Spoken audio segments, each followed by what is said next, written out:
Coucou à toi. Alors aujourd'hui j'ai décidé d'approfondir un petit peu un sujet que nous avons déjà abordé lors d'un live. Il s'agit des portails organiques. Voilà, alors c'est une question qui m'a été posée par une auditrice, à savoir comment gérer lorsqu'on reconnaît en nos enfants des portails organiques. C'est parti pour l'exploration.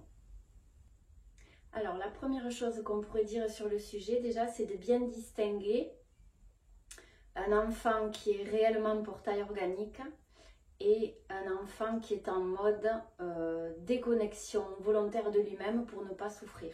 C'est les deux premières choses qui me viennent. Ce n'est pas la même chose.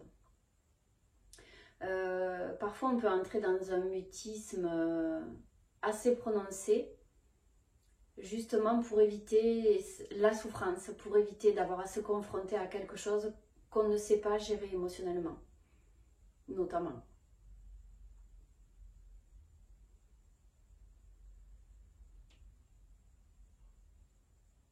Alors, ce qui me vient aussi, c'est que pour nos enfants, je vois beaucoup moins d'enfants porteurs organiques que d'adultes, présentement, dans le monde actuel, celui dans lequel nous évoluons.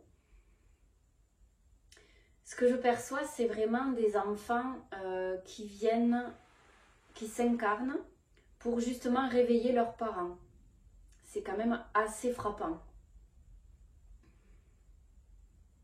Parce que c'est à travers leurs enseignements que les parents évoluent, notamment. Donc là, vraiment ce que je retiens, c'est qu'il y a beaucoup moins d'enfants porteurs organiques. Je perçois qu'ils sont encore, notamment, assez proches de leur propre source. Et avant qu'ils ne soient formatés par ce qu'on attend d'eux dans la société, les parents, l'éducation, la culture, etc., je perçois que ces enfants-là sont quand même assez connectés à leur essence, oui.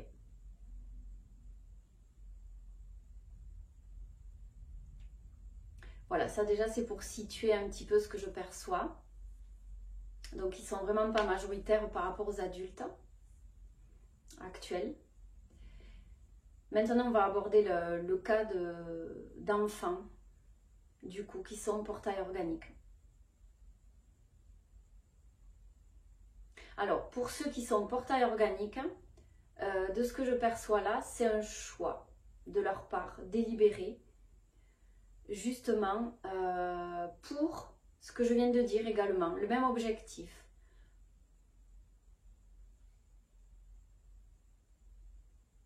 Aider les parents à se réveiller, sauf que c'est un peu inversé dans le sens où c'était les parents qui étaient portails organiques et les enfants venaient pour les réveiller, mais là c'est les enfants qui sont portails organiques pour que les parents puissent conscientiser qui ils sont et comment faire.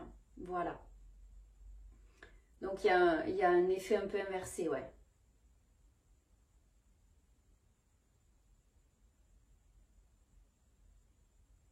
C'est pour permettre aux parents de lâcher prise, d'une part, dans un premier temps, arriver à lâcher prise sur la situation.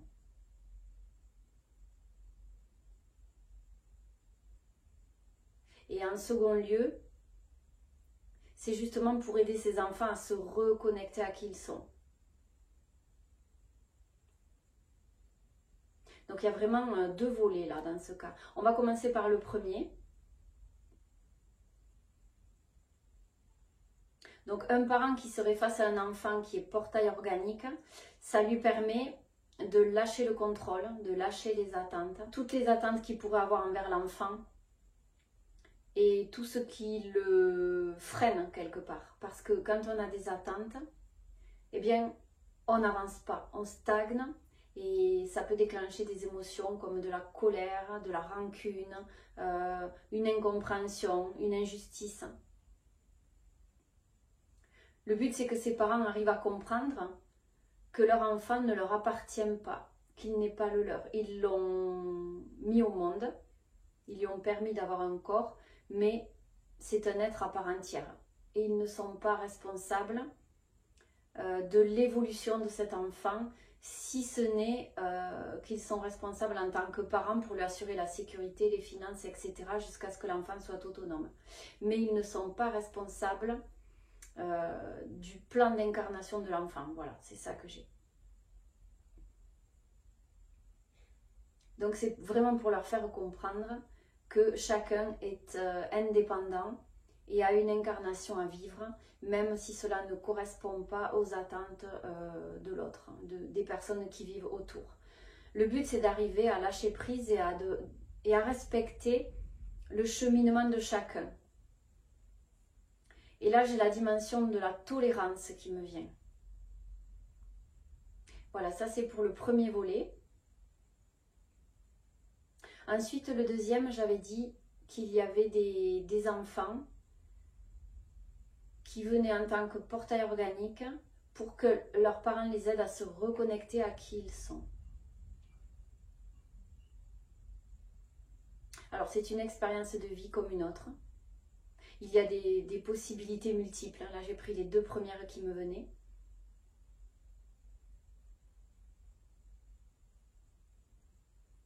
Et là, il y a une dimension de solidarité, d'entraide, d'interaction humaine qui apparaît là.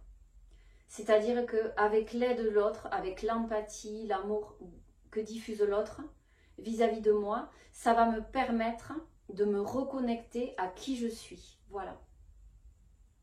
Donc là, c'est vraiment l'échange humain, l'interaction, le don à l'autre pour pouvoir se retrouver. C'est ça qui m'apparaît là.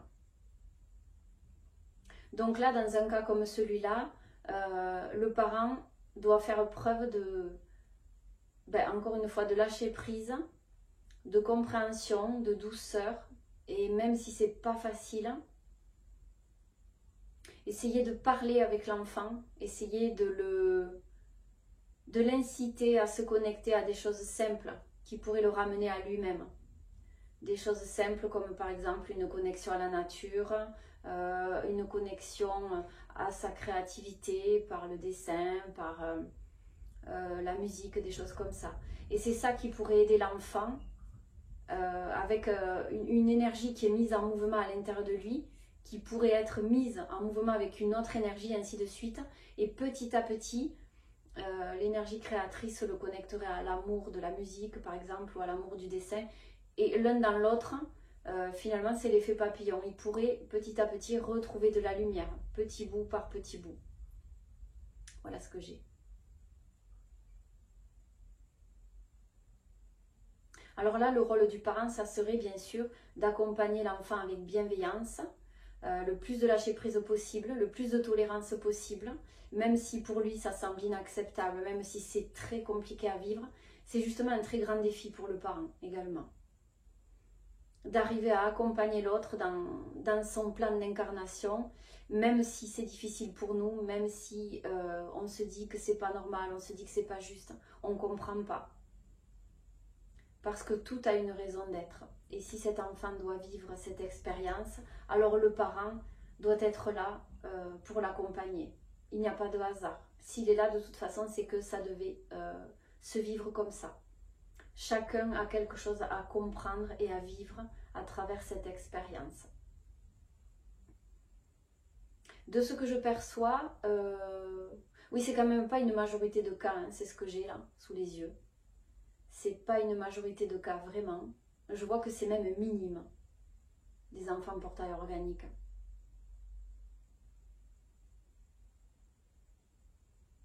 Parce que pour la plupart des humains, je vois que les humains portails organiques le sont devenus pour la plupart.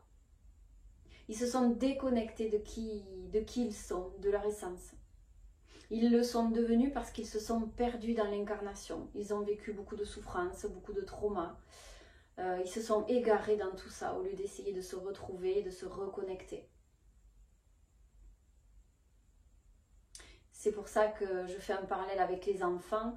Les enfants, normalement, viennent avec des plans d'incarnation puissants pour leurs éducateurs, justement. Donc là, c'est quand même assez rare, de mon point de vue, hein, je précise encore, que, enfin rare, il y a une petite minorité d'enfants qui arrivent portail organique. C'est vraiment pas la majorité. Et d'ailleurs, si vous regardez autour de vous, vous avez, je pense, quelques exemples d'enfants qui sont justement vifs, connectés et souvent qui ont des leçons à nous apprendre à travers le lâcher-prise, à travers la joie, l'amour qu'ils diffusent, la tolérance. Donc c'est vraiment pas la majorité des enfants qui sont portail organique. Ouais. Je dirais que, de mon point de vue, j'ai même pas un petit quart. Voilà. Mais donc on va rester sur ce petit quart, ce moins de ce petit quart, pour justement récapituler et approfondir un peu. Donc, comment gérer pour un parent quand on est face à cette situation? Ben déjà, être en conscience. Se dire que si cet enfant, il est là, il est dans cette configuration, et nous aussi, c'est-à-dire qu'il y a une raison. Et déjà, revenir en conscience là-dessus, se rappeler qu'il y a quelque chose à comprendre à travers cette situation. Il y a une reconnexion possible et chacun peut accomplir sa part pour essayer de, si c'est le plan de l'enfant, de se reconnecter, et si c'est pas son plan, et bien alors aux parents, ça va être à lui d'accepter, de lâcher prise malgré la difficulté, et aussi de trouver des pistes, comment accompagner l'enfant, essayer de lui faire comprendre ce qu'il vit, s'il est vraiment porteur organique, et du côté du parent, comprendre comment il peut accompagner au mieux cet enfant, tout en ne se sabotant pas lui-même dans sa vie. Voilà. En parler, essayer d'établir une discussion, un minimum. Et puis aussi, essayer de ne pas, c'est pas forcément facile, mais essayer de ne pas faire mettre le doigt sur l'enfant que c'est lui qui est problématique pour le parent. Quelque chose qui pourrait avoir un fond d'accusation ou de culpabilisation pour l'enfant, voilà. Ça demande vraiment une grande sagesse intérieure pour arriver à vivre l'expérience. Une compréhension, une conscience et une sagesse intérieure. Dans tous les cas, c'est comme les autres humains, même si nous, ça ne nous va pas, ça ne nous correspond pas, ça nous insupporte même des fois. Il faut qu'on garde toujours à l'esprit que la mission, enfin, le plan de chacun dans sa vie lui est propre. Et le tout, c'est d'arriver à s'adapter avec l'autre. Si ça ne nous convient vraiment pas, on peut choisir un autre chemin. Et si c'est inconfortable, on peut essayer de s'ajuster les uns les autres. Il y a toujours une solution. Le tout, c'est d'arriver à entrer dans ce lâcher-prise, dans ce non-jugement, le moins évident, je pense. Et puis surtout, l'accompagnement de l'autre avec ses failles, avec ce qui ne nous correspond pas. Parce que nous aussi, on doit avoir des plans dans notre vie qui ne correspondent pas aux autres et pourtant ils doivent s'en accommoder ou bien choisir un autre chemin quand ils sont en mesure de pouvoir le faire. Mais je pense que la fuite n'est pas la solution. Du moins là pour un enfant, de toute façon, pour fuir c'est compliqué puisque jusqu'à ce qu'il soit en âge de s'assumer lui-même, on ne peut pas vraiment fuir. Donc quelque part c'est vraiment une opportunité qui nous est offerte pour vraiment s'interroger sur cette situation. Pourquoi je la vis? Qu'est-ce que j'ai à comprendre? Comment puis-je faire au mieux pour arriver à cohabiter? Comment puis-je essayer de faire comprendre à mon enfant qu'il peut se reconnecter? Peut-être que d'ailleurs, la plupart du temps, l'enfant se reconnecte quand l'enfant lâche prise et l'accepte tel qu'il est sans réserve. Peut-être que c'est ça aussi. Voilà, donc pour résumer, c'est vraiment moins d'un quart que je perçois d'enfants qui arrivent porteurs organiques dans leur incarnation. La plupart du temps, c'est les adultes qui sont concernés et ce n'est pas à la naissance. La majorité, plus de la majorité des adultes deviennent porteurs organiques parce qu'ils se perdent, ils se déconnectent de qui ils sont. Donc l'idée, c'est d'arriver à cohabiter ensemble, les uns les autres, de lâcher prise. Et puis surtout, d'arriver à trouver chacun son équilibre. Voilà, surtout quand on est avec un enfant qu'on est obligé de gérer. Eh bien, le tout, c'est d'arriver à vivre ensemble, dans le plus de lâcher prise possible, dans la meilleure configuration possible. Et que chacun puisse trouver son équilibre dans cette acceptation inconditionnelle du plan d'incarnation de l'autre. Voilà. Il n'y a rien de mieux à faire. Quand on est en âge de prendre des décisions, que nos enfants sont majeurs, que nous sommes adultes, là, si vraiment c'est insupportable, on peut choisir un autre chemin. Mais globalement, je vois qu'on peut arriver à s'adapter. Quand on acquiert cette sagesse et qu'on avance en conscience, eh bien alors on peut arriver à cohabiter les uns les autres. Et puis, bien souvent, ce que je perçois, c'est que la fuite ne résout pas le problème. C'est justement la confrontation, en essayant de trouver des solutions en conscience, qui permet d'avancer. Voilà pour le sujet du jour, une petite exploration pour compléter, on pourrait appeler ça une annexe au live portail organique. Donc si tu ne l'as pas vu, je vais te mettre la vidéo en fin de parcours là, pour que tu puisses aller la visionner si tu ne l'as pas encore fait. Voilà, c'était un live super intéressant, donc je t'invite à aller le voir si tu ne l'as pas encore visionné. Du coup, je te dis à bientôt pour de prochaines enquêtes et de nouvelles aventures ensemble. Au revoir, à bientôt.